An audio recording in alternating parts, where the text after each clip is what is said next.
get into it. Also, I'd like to say I have read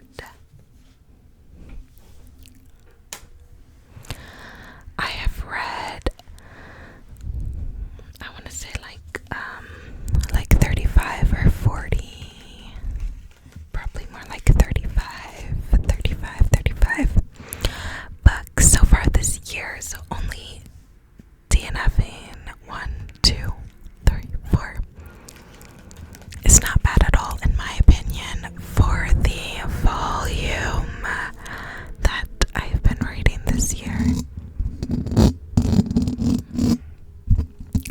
And when you take into account that this is my first year getting back into reading, I'm really happy with like the pacing that I've been reading and how much I've been enjoying the majority of books that I've been reading. But yeah, let's get into it.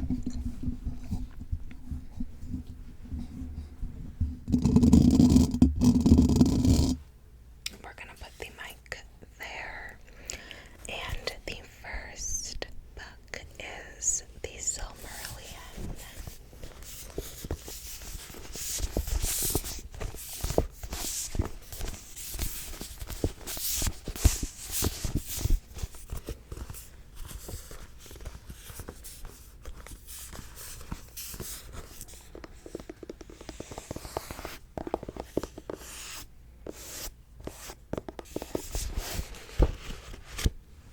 So this book takes place in the Lord of the Rings worlds with elves and dwarves, and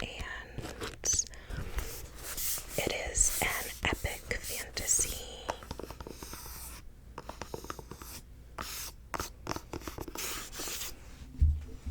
And I really was in my fantasy bag for the first half of the year, but I was in my YA fantasy bag, which is very different than epic fantasy.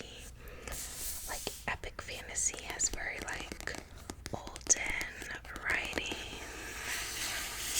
and just very like descriptive, like descriptions can go on for pages. Like, there's pages describing these mystical beings singing the world into motion.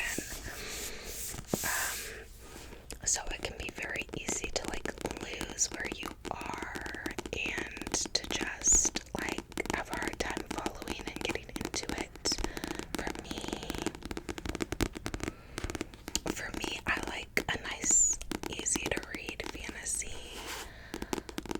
I love when I can binge a good fantasy book in a day or a weekend. Like, those types of fantasy books I love.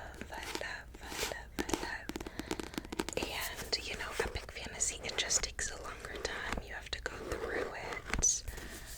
A lot of people recommend the audio instead for this, which my brother said he listened to the audio for this in a day while doing other stuff. And my brother actually got me this book for Christmas because I was watching Rings of Power with him on Prime, Amazon Prime, and I loved Rings of Power, and I was like, I want to read the Lord of the Rings books now. So I'm glad I have this, and I actually purchased The Hobbit and the Lord of the Rings after this so that I could get through the story. But I've just been having a hard time getting through this. Like, I started it at the end of December, beginning of January, and then I put it down for months, and then I picked it back up and checked out the audiobook on Libby, the library app, and then I went from like 30% to like 50% through with the book, and then I put it down again and again, didn't pick it back up, and now it's been like another month or so since I've read any of it, and I tried to put it on again today while doing stuff, but I just like was not in the mood. I'd also just listened to an autobiography audiobook,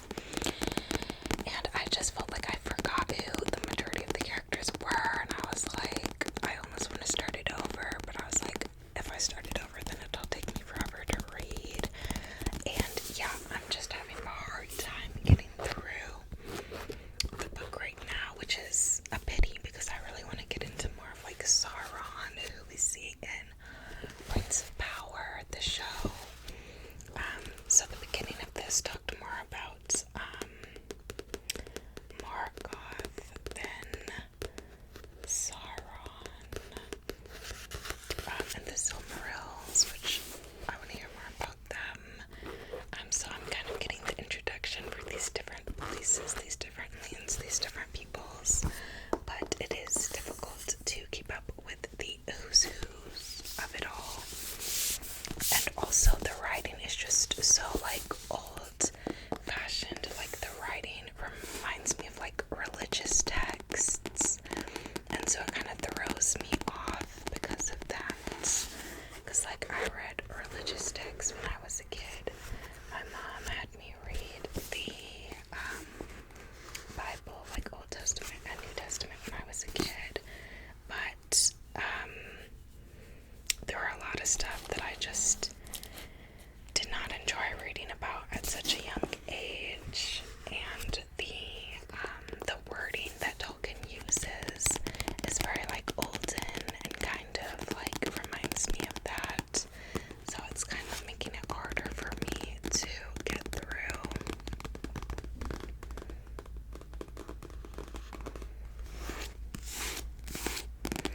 But yeah, so I keep putting it down and I keep wanting to pick it back up because I love the Lord of the Rings movies. I love the Rings of Power show.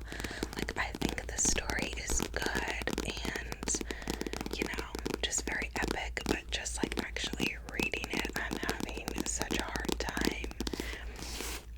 But I do want to pick it back up and start it again. But I don't know, maybe I need to be in a certain mood for it. Maybe I should rewatch the show or the movies, and then maybe I'll be more ready. Though the characters from the show and the movies aren't really even in this book, like that I've seen thus far. Like we've gotten mention of Sauron, but that's pretty much been it. So we'll see. I do really want to finish this, and then I think I'll enjoy The Hobbit and the Lord of the Rings trilogy more because those directly like coincide with the movies, whereas Rings of Power doesn't like follow this. But I don't know. But so I am just, you know, about nearly halfway through with it currently. And yeah, I am gonna finish it. But as I said, I've been having just a hard time getting back into it. And it's because the writing style is very like olden and kind of like religious texts, which I can see why people believe there are religious parallels in this because the writing is so like reminiscent of that style. Even though I believe the author said that it wasn't supposed to have religious parallels, or maybe that was C.S. Lewis, I don't know. I get them confused, but one of them, people always say there's religious parallels, but the author said it wasn't really like written for that purpose. But I don't know if that was this or C.S. Lewis's stuff.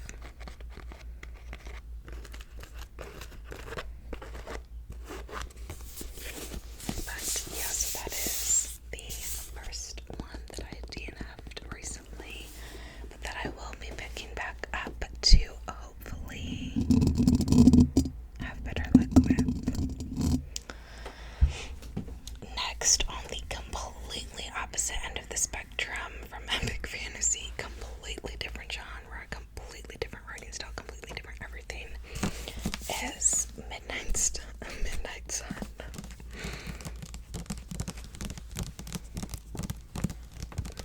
And if you don't know, this was the highly anticipated Twilight book from Edward's perspective. So I got this because I got all the Twilight books and I was excited to read them for the first time after watching the movies for the first time throughout college. And I was like, a book from Edward's perspective, like that would be so cool, right? Seeing him fight who he is to be with Bella, right? That's what I was getting from the movies. So I was like, okay.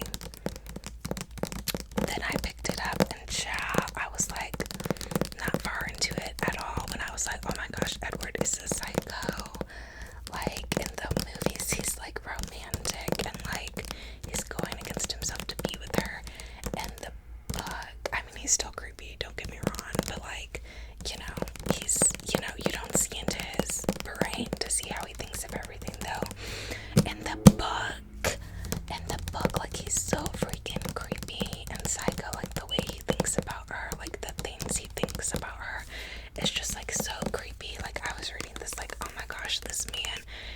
insane. And I mean, I was still kind of having a good time with it because I was just like, it was comical how like insane and just like ridiculous the things he would think and how he would justify his actions and how he was. But then, I don't know, I just stopped reading it. Eventually it got a bit boring.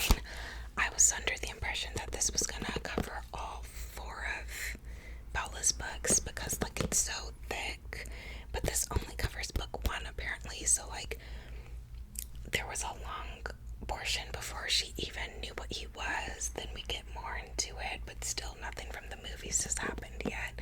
And I was just like, oh my gosh, like it was just taking forever for anything to happen, and we were just getting all these very in-depth chapters of him being extremely creepy towards Bella, and I was just like, oh my gosh, like I was just not feeling it anymore. So yeah, I don't know. Also, this book makes me want to be like a Team Jacob. Like I haven't even read her books yet to see how her dynamic was with the Jacob, but this book just makes me want to be Team Jacob, which I was Team Edward from the movies before. But now, after reading half of this, I'm like, I'm probably gonna be Team Jacob because like Edward is just so creepy and so psycho in this. Like I do not want anyone with Edward. After reading the first half of this, like I don't know if he's gonna have any growth in the second half or if he's gonna remain this creepy, but like I just like he is a menace to society. So yeah, I just don't know. But yeah, and then I was reading this on my lunch hour at work, and then that's part of it too, like it was in my bag. And this is the book that I feel like you need to read large portions of consistently to keep wanting to read it. Otherwise, if you just read a chapter a day, you're like, oh my gosh, nothing has happened, and then you just lose all urge to pick it up. So that's what happened with me. So I do want to pick it back up, but I'm thinking maybe I'll start reading Bella's book, and then probably it'll get me back into the story, and then I can pick this back up. Or maybe I'll just rewatch the movies and then start reading it again, because I do enjoy the movies. I mean, I still think they're like cringy and ridiculous, and like the things the characters say and do is just so strange and dumb at points, but I do enjoy them.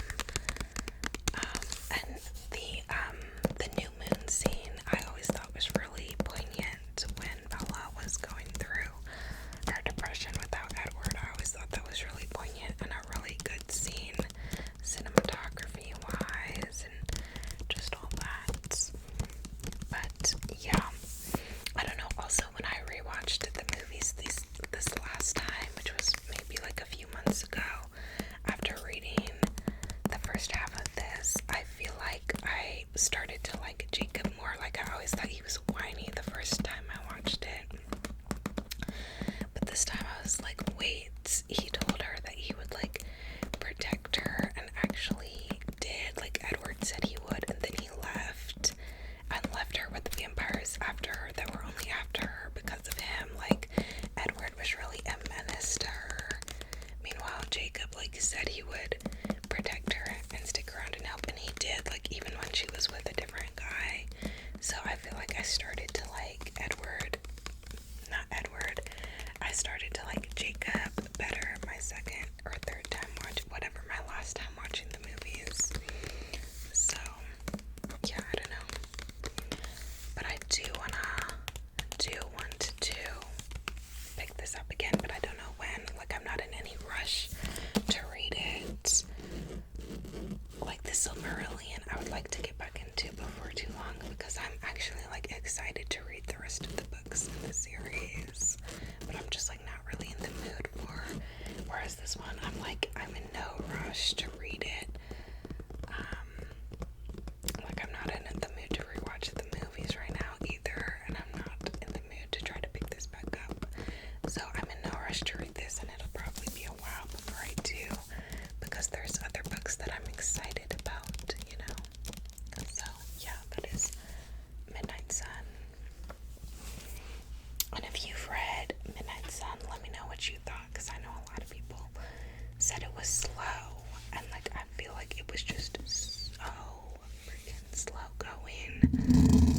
Like, I was having so much trouble with it.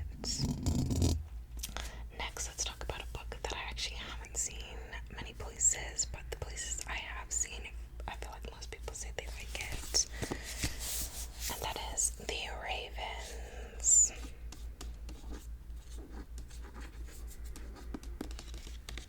This is a dual POV paranormal fantasy. And it's YA. And it's about these two girls. One of them I think is a junior and one of them is a freshman.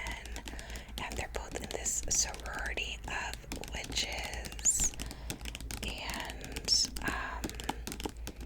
the like junior has a boyfriend that's flirting with the freshman, and it's just 20% battery. It's just interesting.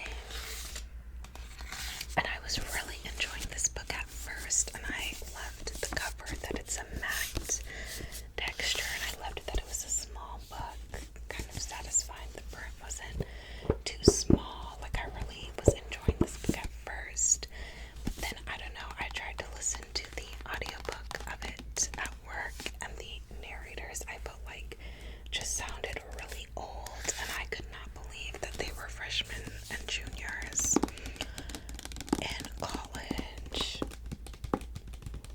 So I felt like the narrators threw me off, and then I was getting annoyed with the story because at first it was really cute. Like, the freshman was really relatable. It was reminiscent of my first 2 years at college. Like, she was all starstruck over this guy that showed her how to use a waffle machine, and I was like, oh my gosh, same. I was definitely starstruck over dudes who knew how to use the waffle machine at my school too.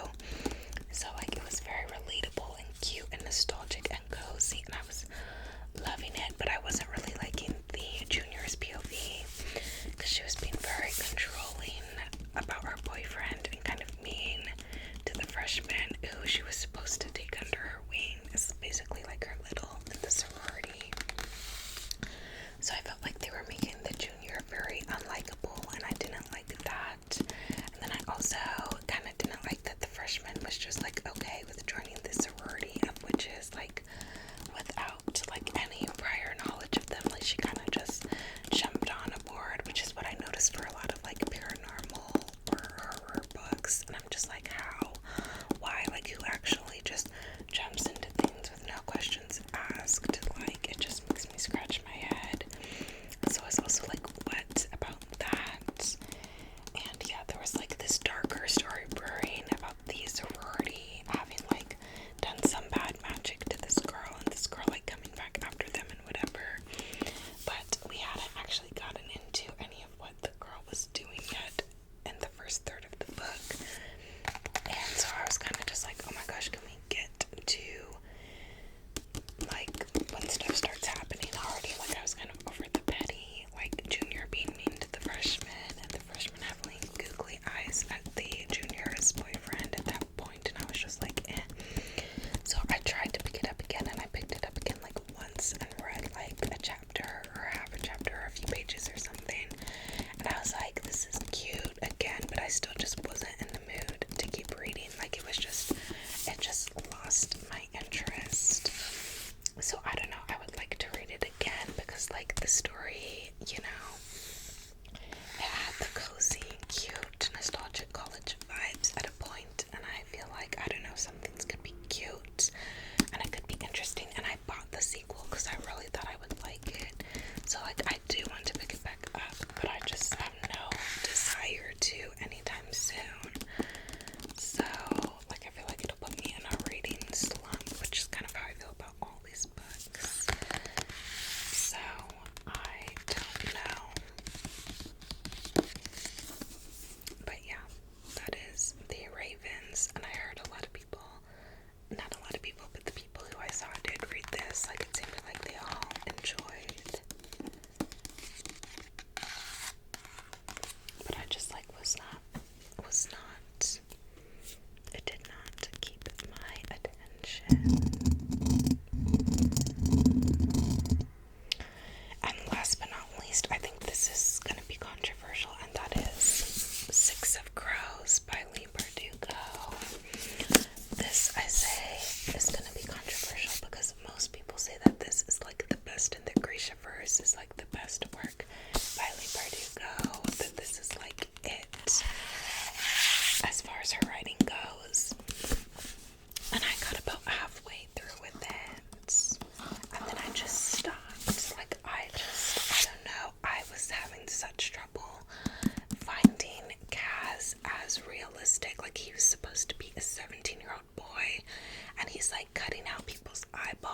just being like he's being described, his thoughts and actions are being described as like this formidable, like 30-year-old dude, and he's supposedly 17. And I was having such a hard time like believing that. Like, I just felt like his character was too mature and too like powerful and had too much down to be 17. Like, I just was not finding it believable. And I got halfway through and they hadn't even started the heist yet. And I was just like, oh my gosh, get to it. Like, I know the planning's important, but we don't even see most of the planning because most of it Cass is hiding from the others. So I was just like, it was too slow moving for me, and I was having trouble believing Cass's character.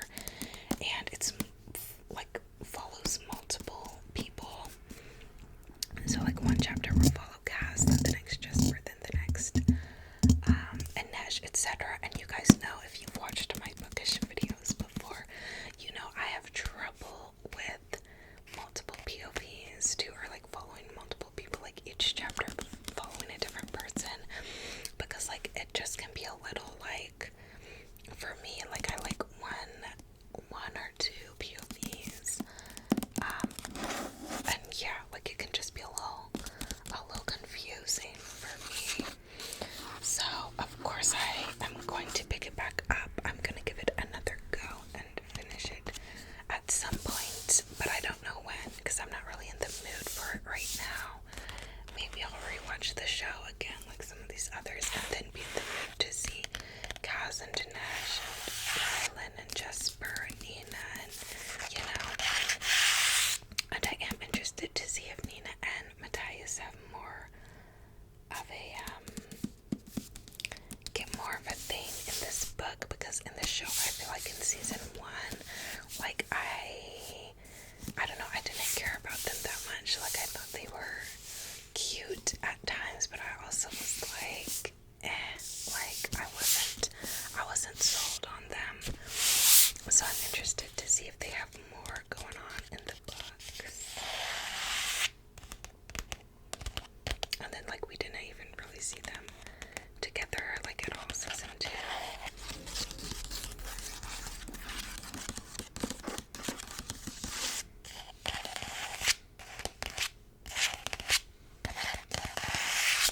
But yeah, and I'm interested to see Jesper and Wylan if they get together in this book. I don't know. Is it this book or the next one? And yeah, of course, Inej and Cass, that's the other thing. I liked Inej at first in this book, but then I started feeling like she was being judgy towards Cass and like, you know, saying her stuff about the Saints. I don't know what it was. I feel like she said something about she would pray for him or something.